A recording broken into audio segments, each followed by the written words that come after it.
जिए जा RCM के संग जिए जा मार्केटिंग का एक गुरु मंत्र नोट कीजिए, और वो गुरु मंत्र हर व्यक्ति ने, चाहे वो नरेंद्र मोदी की ही क्यों ना हो, हर व्यक्ति ने उस मंत्र को अपने जीवन में उतारा है। उस गुरु मंत्र का नाम है, जो दिखता है वो बिकता है। हेलो, क्या बोला? क्या बोला? जो दिखता है वो बिकता है, लेकिन बिकता उसका है जो बोलता है। जो दिखता है वो बिकता है, बिकता उसका है जो बोलता है, और बार बार उसका बिकता है जो सच बोलता है।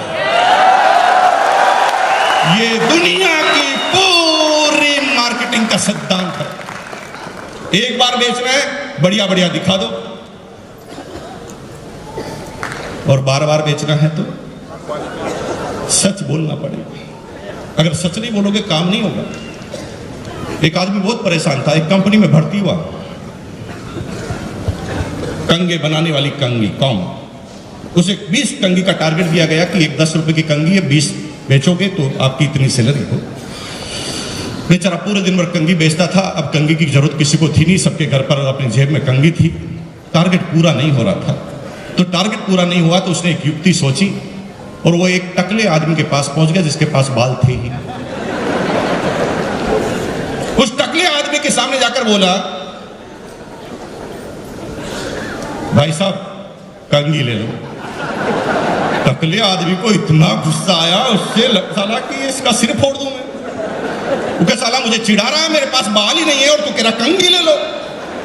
वो कह सर मैं इसीलिए तो आया हूं, थोड़ा सोचो ना कि आप टकले हैं, फिर मैं क्यों आया, यही तो समझाना चाहता हूं। सर हमारी कंगी है इतनी जबरदस्त कि आप 3 महीने तक रोज सोने से पहले इसको 5 बार रगड़ो, और रोज सोने के बाद में 5 बार रगड़ो, उठने के बाद 5 मिनट। अब बेचारा 5 बार 5 रगड़। अब ये डिसीजन कैसे होते हैं? 90% लोग इमोशन की मार्केटिंग करते हैं। अब जब आप सुबह सुबह ये रात को 2 बजे भी टीवी चैनल खोलोगे ना, तो कोई ना कोई मार्केटिंग कंपनी आपको नजर आएगी, और उसके अंदर आपको ये बताया जाएगा कि हमारे प्रोडक्ट से क्या होगा। इमोशनल क्या होता है? बेचारा टकला एक दिन में थोड़ी हुआ है? उसने बाल को रोकने की कोई प्रयास नहीं किए होंगे, आपको लगता? 50, 100, 200 बेचारा प्रयास कर चुका है। कभी कोई कहता है इसके ऊपर गाय का गोबर लगा लो, बेचारा उसने गोबर भी लगाया। कोई कहता है इसके गोमूत्र लगा लो, उसने गोमूत्र भी लगाया। किसी ने कहा ताजा लगा लो, सुबह 4 बजे ही गाय के पीछे जाके खड़ा होकर ताजा लगा। इतने प्रयास करने के बाद उसके बाल गए हैं, लेकिन फिर भी वो आपकी बात क्यों मान लेता है? वो कहता साला इतने तो नुकसान कर लिए, इतने डॉक्टर के पास गए, तो ये तो ऐसी युक्ति बता रहा है जिसमें ज्यादा पैसा नहीं लगने वाला, केवल 20 रुपए की कंगी। वो मन ही मन सोचता है नहीं आए तो अभी कौन से हैं, और आ गए तो। अब वो इमोशन से कहता चल कंगी दे। कंगी तो बिक जाती है मेरे भाई, एक बार आपने गड़बड़ बोल दी बिक जाएगी कंगी, लेकिन ऐसी कंगी बेचने वाला आदमी कभी जिंदगी में दोबारा उस टकले की गली में जा पाएगा? अगर गया तो उसको गंजा करके भेजा जाएगा। जो दिखता है वो बिकता है, बिकता उसका है जो बोलता है, और बार बार उसका बिकता है जो सच बोलता है। एक छोटा सा एग्जाम्पल देते हैं, आपको समझ में आ जाएगी। पूरी की पूरी बात आपको छोटे से एग्जाम्पल में समझ में आ जाएगी। आपने ट्रेन में सभी लोगों ने सफर किया होगा, एक छोटी सी घटना आप देखिए उस ट्रेन के अंदर जो होता है, आप उसको समझिए और आपको यह सिद्धांत पूरी तरह मार्केट में दिमाग में फिट हो जाए। ट्रेन की बोगी है, ट्रेन की बोगी में 10-20 आदमी को चाय पीने की इच्छा हो रही है, तलब हो रही है चाय पीने की, कोई चाय वाला आ जाए। तभी एक मायूस सा चाय वाला चाय की केटली अपने हाथ में लेकर उस बोगी के बाहर से गुजरता, बोलता कुछ नहीं, बोगी के बाहर से सिर्फ गुजरता है। अब यहां पर जिसकी भी नजर चाय पीने की इच्छा जिसकी है, उसकी नजर चाय वाले पर पड़ी तो उसने तुरंत उससे पूछा, चाय है क्या? इसका मतलब उसने कुछ भी नहीं बोला, फिर भी चाय क्यों बिक रही है? क्योंकि जो दिखता है वो बिकता है। तो पहला काम क्या करना? दिखाने का। लेकिन कंसेप्ट नंबर 2 में जब आप आएंगे तो आप क्या देखते हैं कि एक चाय वाला बोगी के अंदर घुसता है और वो बोलना चालू करता है, चाय चाय चाय चाय, दुनिया की जोरदार चाय, दुनिया की शानदार चाय, एक बार पियोगे 1000 बार पियोगे। याद रखोगे भाई साहब, चाय की है गारंटी। याद रखना आप कि अगर पसंद नहीं आई तो पैसा वापस दिया जाएगा। चाय चाय चाय। अब आप क्या देखते हैं कि जिसकी चाय पीने की इच्छा नहीं है वो भी गिरता है। जो दिखता है वो बिकता है, बिकता उसका है जो बोलता है। और जब तक आप दिखाओगे नहीं, काम होगा नहीं। और टकले वाली बात तो मैंने आपको तीसरी बता दी कि बार बार उसका बिकता है जो सच बोलता है। अब इसकी शुरुआत कैसे करनी? कुछ मत करो मेरे भाई। जब भी आप आरसीएम बिजनेस किसी को समझाने जाओ और पहली ट्रेनिंग उसे दो तो उसे सिंपल सी बात करो, भाई तुम बाद में आरसीएम करना, पड़ोसी की बात बाद में जाना, सीधा सा पहला काम कर, घर के प्रोडक्ट बदल। और तुझे कैलकुलेशन लगा कि तेरे घर में अगर 5000 के प्रोडक्ट हर महीने यूज आते हैं तो तू 10,000 के खरीद ले। और 10,000 के खरीद लेगा तो कितना नुकसान होगा तुझे? कितना नुकसान होगा? 1 रुपए का नहीं होगा। इस महीने जो यूज नहीं आ रहे वो अगले महीने यूज आ जाएंगे। हेलो, नुकसान तो कुछ हुआ नहीं। तू क्या कर, 10,000 का प्रोडक्ट एक साथ ले ले और एक अपने घर में जिस ड्राइंग रूम में आप घुसते हो उस दीवार को, सामने वाली दीवार पर जो भी सबसे पहली नजर पड़ती है उस दीवार पर तुम इन सारे प्रोडक्ट को सजा दो। सिर्फ सजाने से ये पूरे 3 सिद्धांत काम होंगे। जो दिखता है वो बिकता है, बिकता उसका है जो बोलता है, और बार बार उसका बिकता है जो सच बोलता है। अब क्या होगा? 4 फायदे में बैक टू बैक बता रहा हूं आपको। फायदा नंबर 1 ये हुआ, आप अपनी डाउनलाइन, आप सभी लोग लीडर हैं। Are you leader? Are you leader? आप सब लोग लीडर हैं तो आपकी टीम है, और आपकी टीम में एक प्रॉब्लम आती है जो मैं आपको बता दूं, जो मेरे घर में आती थी पिछले 2 साल पहले, वो मैं आपको बता दूं। रात को अचानक बीवी बोलती है, 11 बजे मान लेते हैं, रात को 11 बजे अचानक बीवी बोलती है, सब्जी नहीं बन सकती, हल्दी खत्म। क्या करोगे? 11 बजे कहां से लाओगे? पड़ोसी नहीं है तो कहां से लाओगे? हेलो, प्रॉब्लम ही प्रॉब्लम है। और आपको आश्चर्य का होता क्या? जब भी ऐसे अचानक कोई विविधा आती है हमारे घर में तो हम तुरंत पास में जो दुकान है उसके पास ढूंढ के जाते हैं, चाहे उससे जिंदगी में कभी भी मांग नहीं लिया, लेकिन अब आपकी मजबूरी है, उसी के पास जाते हैं और उसे कहते हैं, भाई साहब ये 100 रुपए लो, सबसे छोटा वाला पैकेट दे दो, क्योंकि कल तो मैं आरसीएम के पिकअप सेंटर पर जाकर नया लाऊं। अब थोड़ा सोचो कि आपकी टीम में अगर 1000 आदमी है, 1000 आदमी 1 महीने में 1 बार ऐसी गलती करते हैं, सिर्फ 1 बार, तो 1000 into 100, 1 लाख का नुकसान आप हर महीने कर रहे हैं। सिर्फ अगर आपने हर व्यक्ति को प्लान में समझा दिया होता कि माल तुझे समझाना है तो ये 24 घंटे की दुकान हो जाती है, 24 आवर्स। फायदा नंबर 2 ये है कि जब आप डिस्ट्रीब्यूटर बनते हैं तो आप अकेले बोलने वाले होते हैं, लेकिन जो ही ये प्रोडक्ट आप घर में लगाते हैं तो प्रोडक्ट के घर के सारे लोग डिस्ट्रीब्यूटरशिप का काम करने लग जाते हैं। जैसे एग्जांपल लेते हैं, आपने आरसीएम ज्वाइन किया, प्रोडक्ट सजा दिया।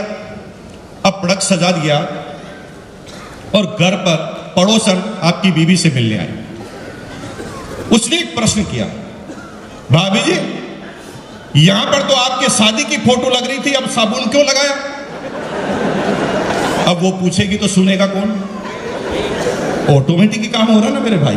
आपने थोड़ा अलग बताया, सामने वाले ने प्रश्न रिलीज कर दिया। यहां पर फोटो लगी थी, साबुन क्यों लगाया? अब आपकी बीवी को आरसीएम के बारे में ज्यादा पता नहीं, जितना पता है वो बताएगी, और वो देख लिए क्या क्या बताएगी और उससे क्या क्या इफेक्ट होता है मैं आपको बताता हूं।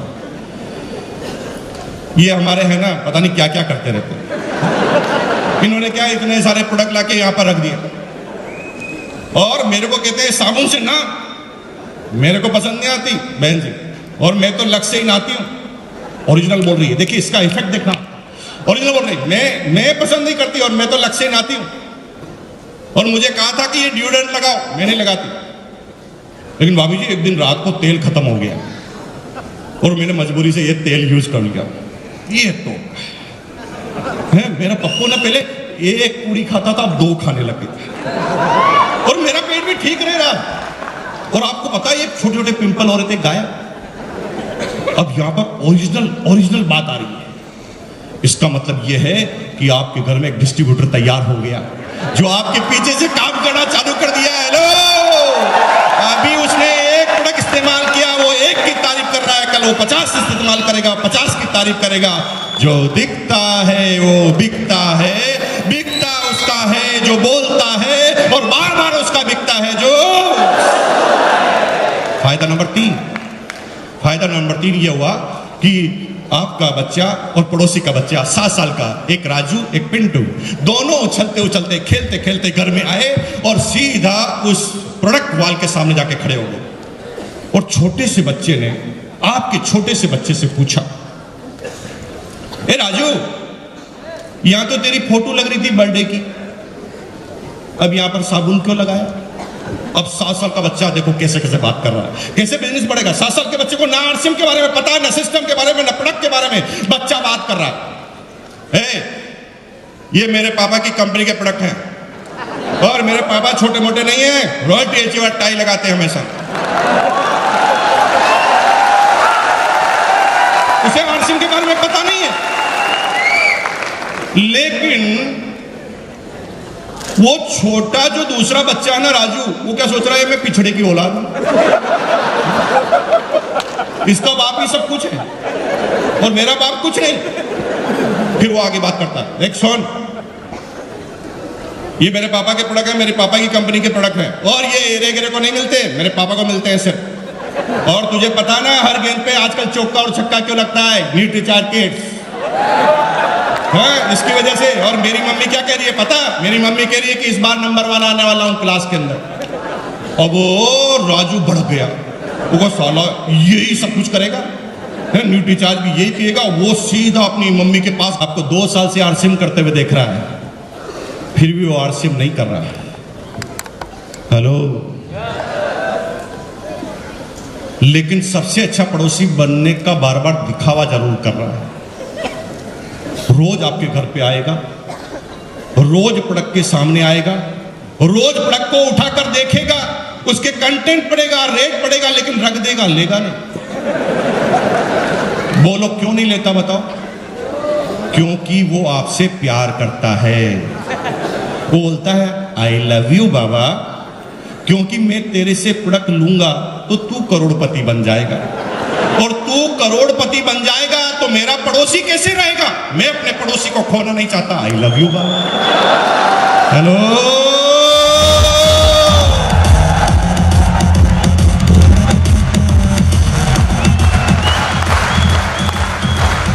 वो आपसे प्रोडक्ट नहीं लेता क्योंकि वो मन ही मन सोच रहा है कि मैं इसको पहले चेक कर लेता हूं, ये कुछ कर पाता है कि नहीं कर पाता। कोई बात नहीं, करने दीजिए चेक। आपका सिर्फ एक काम है, प्रोडक्ट रख दिया ना, अब उसको सिर्फ ये पता है कि प्रोडक्ट रहते हैं, वो करता नहीं, लेता नहीं। लेकिन एक दिन ऐसा समय आएगा कि कायनात में ऑटोमेटिक फंस जाएगा। कैसे? शर्मा जी उनका नाम है। रात को 11 बजे 5 मेहमान आ गए शर्मा जी के घर, जो आरसीएम नहीं कर रहे। मेहमान ने कहा भाभी जी चाय तो पी के जाएंगे। भाभी जी किचन में गई, चाय का ढक्कन खोला, चाय खत्म। अड़ोस पड़ोस में कोई है नहीं, पिकअप सेंटर बंद हो गए, सॉरी दुकानें सारी बंद हो गई है। उसने शर्मा जी को धीरे से अंदर बुलाया, शर्मा जी सुनो। शर्मा जी किचन में गए, चाय की पत्ती खत्म हो गई, क्या करेंगे? भागो पीछे के गेट से, भागो, कैसे मिलेगा? अब शर्मा जी बाहर आकर सोच रहे हैं कहां जाऊं, 11 बजे कहां से चाय की पत्ती लाऊं? तभी याद आता वर्मा जी, जो दिखता है वो बिकता है।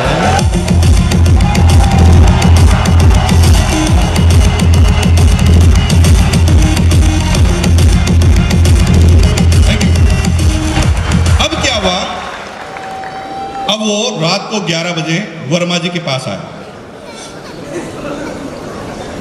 वर्मा जी, मैंने सोचा कि आज आपका प्रोडक्ट इस्तेमाल कर लिया जाए। रात को 11 बजे वर्मा जी क्या पागल है?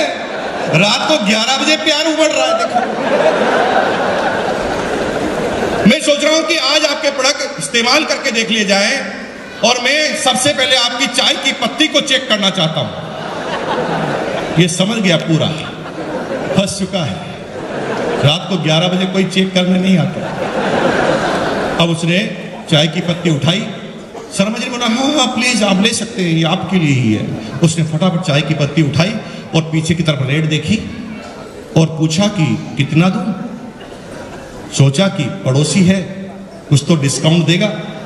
तभी तुरंत शर्मा जी बोल गए, नहीं नहीं नहीं, ज्यादा देने की जरूरत नहीं, जो लिखा हुआ उतना, ज्यादा नहीं, जो लिखा हुआ उतना। मजबूरी में चाय की पत्ती ले ली गई। यहां पर हो गई आपकी सेल। अब चक्कर क्या पड़ा देखिए, पांचों मेहमानों ने चाय पी और योग ऐसा बैठा कि पांचों मेहमानों ने चाय पीकर आधा घंटे में से 15 मिनट केवल चाय की तारीफ की। क्या बोला, भाभी जी क्या चाय बनी। एक तो मेरी माँ चाय बनाती थी, भगवान कसम माँ की चाय की याद आ गई। अब मेहमान को थोड़ी पता है आरसीएम की, भाभी जी को भी पता नहीं है आरसीएम की। अब वो चाय की तारीफ कर रहा है। और भाभी जी क्या गजब की चाय बनाते हो, आपके हाथ में जादू है। भाभी जी परेशान, जादू कैसे हो गया?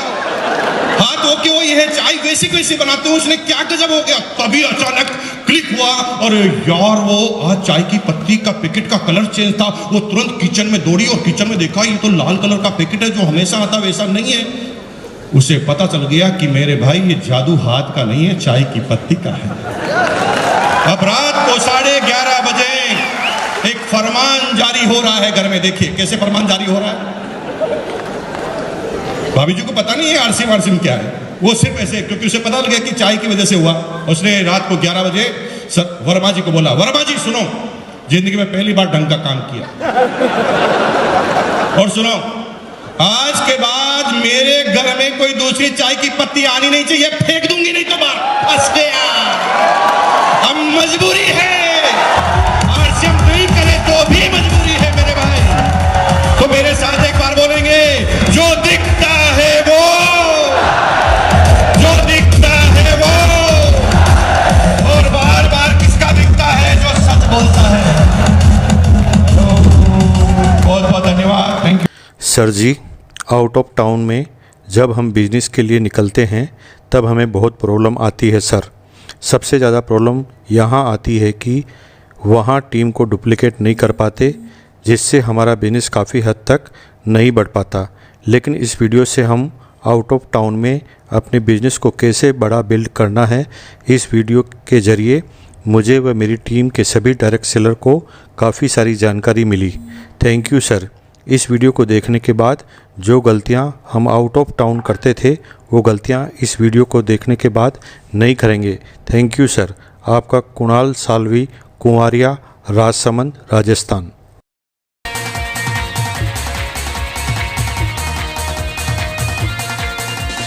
इस समय की दौड़ में चले जमाने के संग आरसीएम